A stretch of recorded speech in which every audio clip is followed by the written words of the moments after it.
Podcasting is on the rise across political campaigns in Europe. This is why this month, in the European Campaign Playbook, we will interview the best podcasts in the political sphere, both at European level but also at national level.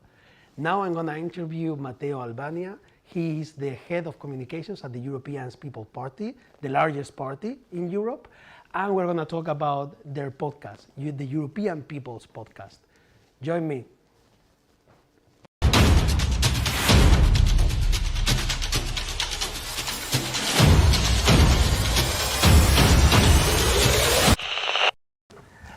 How are you doing, Matteo?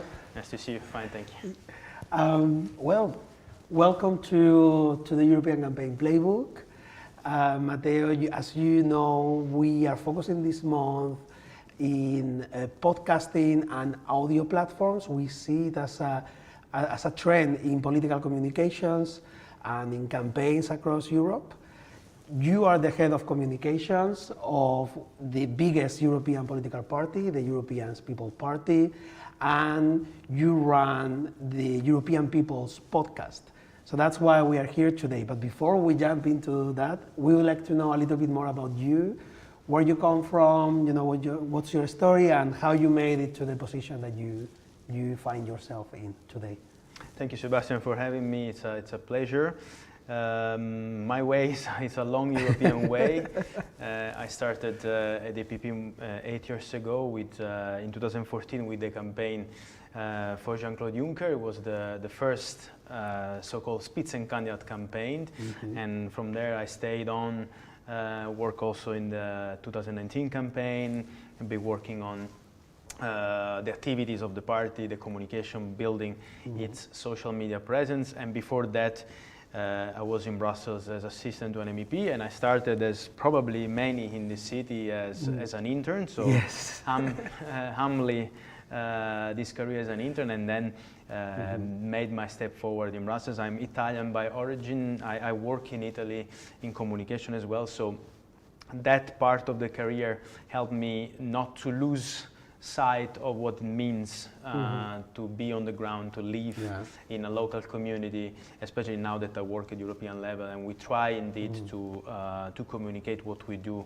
at national level. So that's where I come from. Okay, interesting. So you made it from intern to the head of the biggest European political party in how many years?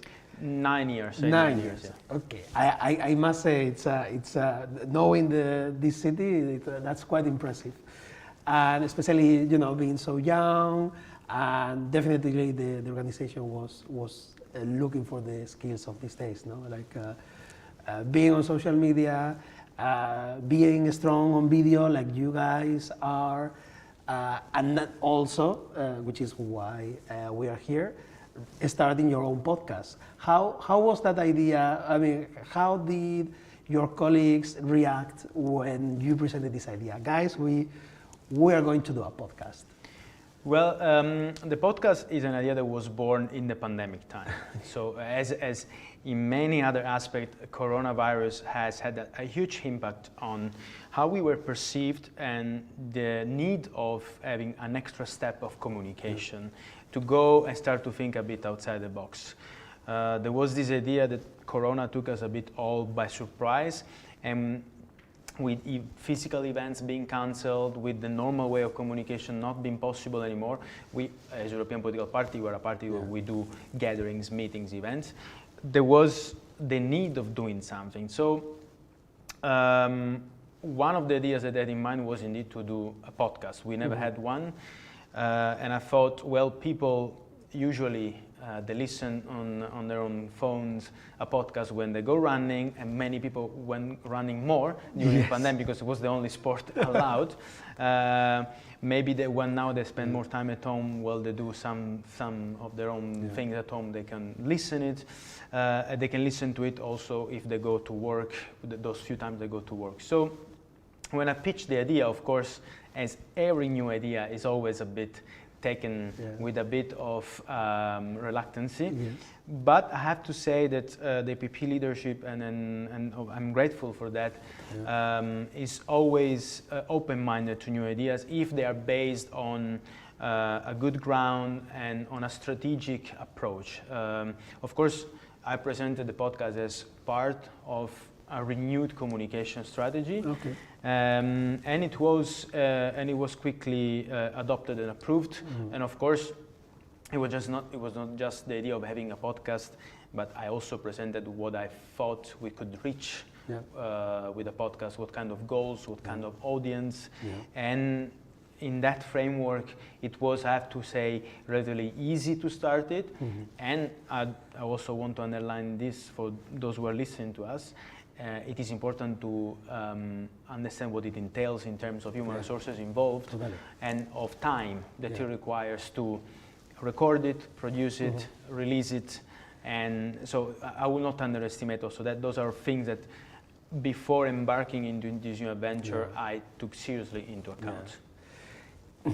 So, indeed, especially in this city, although increasingly this is changing, the way politics and communications has been done in the past, it clearly hasn't. I wouldn't say that it hasn't worked, but much more could be done. No? And I think I can see that the political organizations, the European Parliament, the Commission, they are doing a better job, but always there is always a little bit of resistance of trying new things. I would like also to ask, when you presented this idea of the podcast, and you said we're going to be doing this, we're in the middle of the pandemic, so the options are not, a wide range of options. You can only do that or Zoom calls, which at some point people are starting to get the fatigue. So how did you sell this podcast in the context of a renewed communication strategy? What was your pitch, how this podcast could help the overall communications of the European People's Party? Well, one of the things we soon realized with the pandemic was that after a few months, people start to get tired of Zoom meetings. And this was also screenshots of Zoom meetings, and communicating those screenshots became to be very soon very boring. The idea that we could, with a link, only an online link, record a podcast, so with an easy way, communicate something else in a different way, was definitely an added value to have this podcast. Of course, we are a political party, we're a European political party, so we are not a newspaper, we don't have to give news, we don't have to break the news, but we need to. Our idea was to bring the family together with this podcast. So to give to the outside audience the idea that the EPP was there in the time of pandemic to bring relevant actors together, to discuss relevant topics together.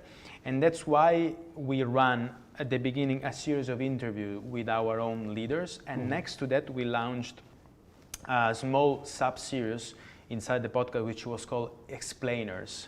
So in a small episode of 8-9 minutes, we explained with our host a topic related to the EPP in simple words, trying to reach the audience that didn't know what EPP is, what a European political party does.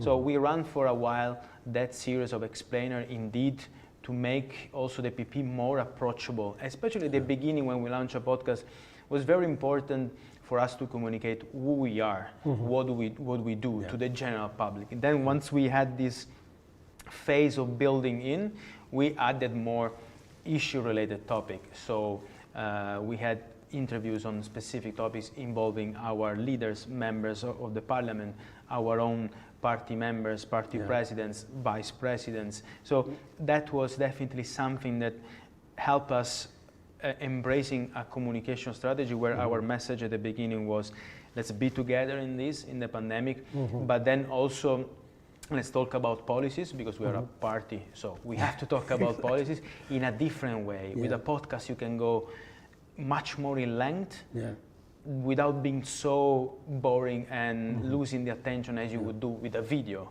A 30-minute video, you will lose the attention after a few seconds. With a podcast, especially if you're interesting speakers, interesting point of view, and you know how to keep the attention with your own host, you can definitely keep that attention for longer, and make more people subscribe to you, to your own product. And I really like something that you said, because sometimes, especially working in European communication, sometimes you come up with a new idea and you come across a little bit naive, like, I want to do a podcast and I want to do it on my own way. And that's also the way that certain things don't work out. You, however, you clearly made the link between, look, we are a political party. Our faces of the people who have actually being elected, they are our MEPs, our leaders, but back at home you also have members in non-EU countries, and so those are the protagonists, right? And so how we can make them visible through a podcast, and while reaching audience that we would like to reach. Maybe they are young professionals who are busy, maybe they commute or they take the kids to the school, and while they do that, they just listen to a podcast. But of course, sometimes ideas fail because they don't find the link to what the organization is about. And I think it's important, no? That you try to bring everything together, right? And one of the things that I also, especially to prepare this month of interviews, I've been listening to a lot of podcasts. Indeed, one of the things that you have two members of your team who interview. How do they prepare for the interview? Is this something that requires, like you said, a lot of preparation, or is it something because they are maybe policy experts and they divide themselves between the topics? It's easier for them. What is the preparation running up to a podcast? Definitely the role of the host is a very important role in a podcast for two reasons.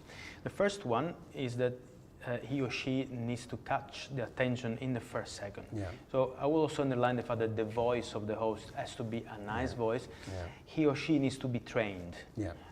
And we do that. We have been having colleagues that we have been training them a bit, to have a bit of media training on how to interact and to introduce a podcast. Of course, everything comes with experience. Okay. If I listen now back to our first episode and to the last one that we are going to release soon, by the way, with the President of the Parliament, Roberta Metsola, looking forward to I can see also the improvement that we made and our hosts have made.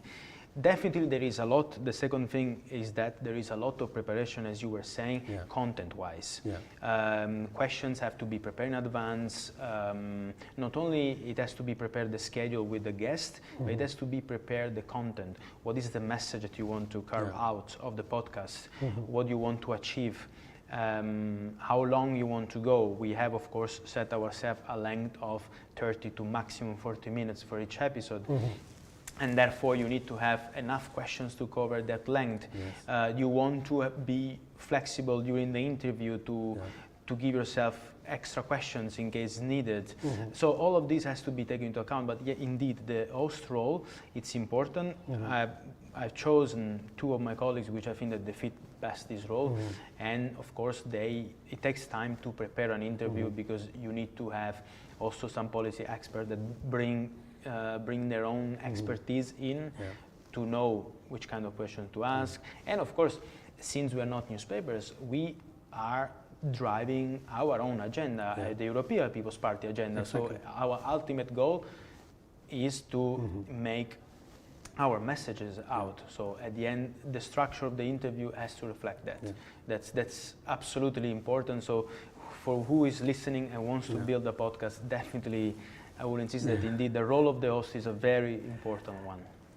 You've been dropping some pieces of knowledge that I would like to wrap up at the end of the interview, so that people can get the advice from you, the things that you wished someone had told you.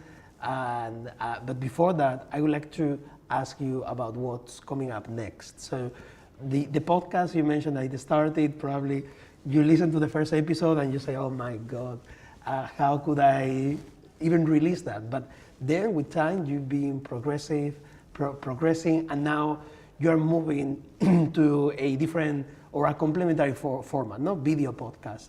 Tell us more about the whole idea behind it, what you are trying to achieve with that. Yes, when we started the podcast, indeed, it was very rough. It was very rustic, I would say, as a product. But it's the beauty of launching a new format, a new product, or investing yourself and risking something new.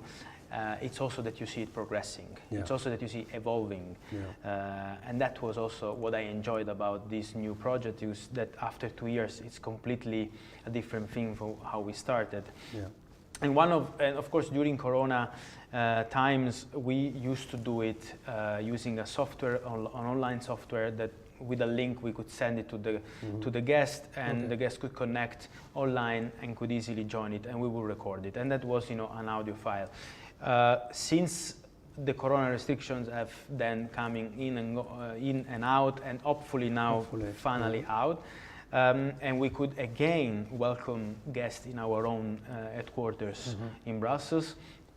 We thought, well, we have the facilities, let's switch this podcast to a video podcast. So next to the audio, we added also the video. Of course, the setup is still, and the primary focus and output is still the podcast. So we are not changing the format. We are not rethinking the product. The product is still the same. It's just now that the guest and the host, they have the consciousness that in front of them there is also a camera. Yes. So while before this was only the voice recorded, and I'm also saying this for the host. The host before could have read the questions because it was not seen, it was not visible.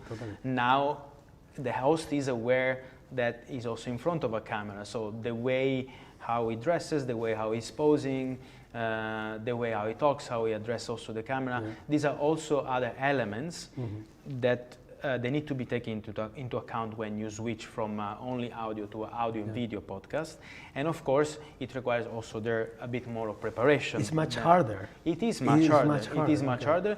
We still have the podcast microphones there, so the setup is still the one of a podcast, but for both guest and host, the dynamics change. The dynamics change. They need to be aware that there is a camera in front of them. We do also other video projects, so I know what it entails, but it's completely another scenario. And even it makes the job of the host even harder, because the host, I would imagine, the host has to be aware that if there is something happening at a visual level, maybe a gesture or maybe something, then he or she needs to quickly translate that to those who are only listening, no? And that is, but well, this is a skill, no? That once you have mastered the audio interview, then the next step is the natural one.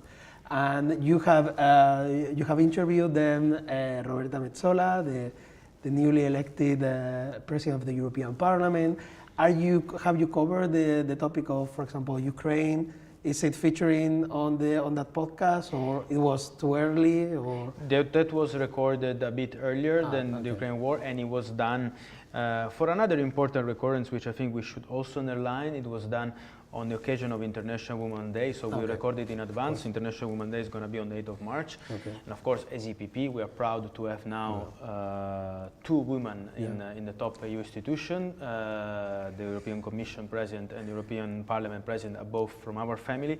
You don't count Lagarde? And I want also to mention, of course, also Christine Lagarde from ECB, who is not officially affiliated to or elected to the EPP, but of course she's coming from our political area. And this is a pride that we want to underline. And with Roberta Metsola, that interview, that podcast was in the framework of that.